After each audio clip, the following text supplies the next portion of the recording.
प्यार कर ले, 2 दिन के जिंदगानी प्यार कर ले, प्यार कर ले रानी प्यार कर ले, 2 दिन के जिंदगानी प्यार कर ले। आपे मोर पारा में गुपचुप खावा हूँ, पेप्सी पिया हूँ, जलेबी खावा हूँ, जाबो दोनों झन रतनपुर बाजार, नवा नवा जींस लेबो होही प्यार के बात, होही प्यार के बात रानी होही प्यार के बात।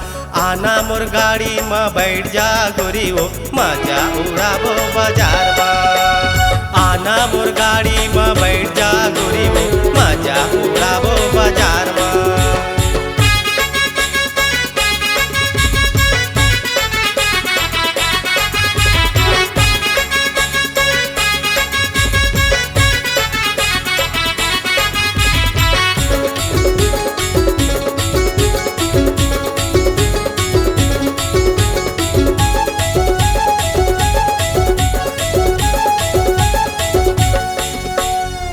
मोरे मैना मैं तोर मिट्टू, आना मोर पिंजड़ा में खेलबो अल्टू पल्टू।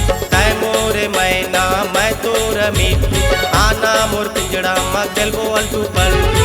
संगी संगवारी मन देख देख जलही, काम बूता छोड़ के हमर पाछू पढ़ी, जाबो दोनों झन बिलासपुर बाजार, आनी बानी खाई खाबो करबो मया के बात, करबो मया के बात रानी करबो मया के बात। आना मोर होंडा में बैठ जा गोरी हो, मजा उड़ाबो बाजार में। आना मोर होंडा में बैठ जा गोरी हो, मजा उड़ाबो बाजार में।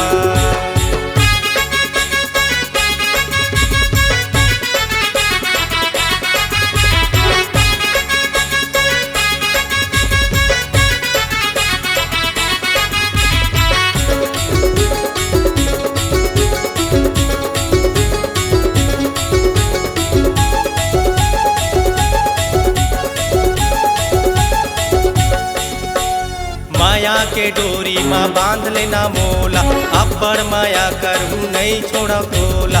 माया के डोरी में बांध लेना मोला, अब्बड़ माया करूँ नहीं छोड़ा तोला। काबर दुरिया जात मोर तिरमा आना, आना दिल के भीतरी में ज्यादा झन ल जाना, जाबो दोनों झन पेंडरवा बाजार, किसम किसम खाई खाबो होही माया के बात, होही माया के बात रानी होही माया के बात। आना फरफाटी में बैठ जा गोरी हो, मजा उड़ाबो बाजार में। आना फरफाटी में बैठ जा गोरी हो, मजा उड़ाबो बाजार में।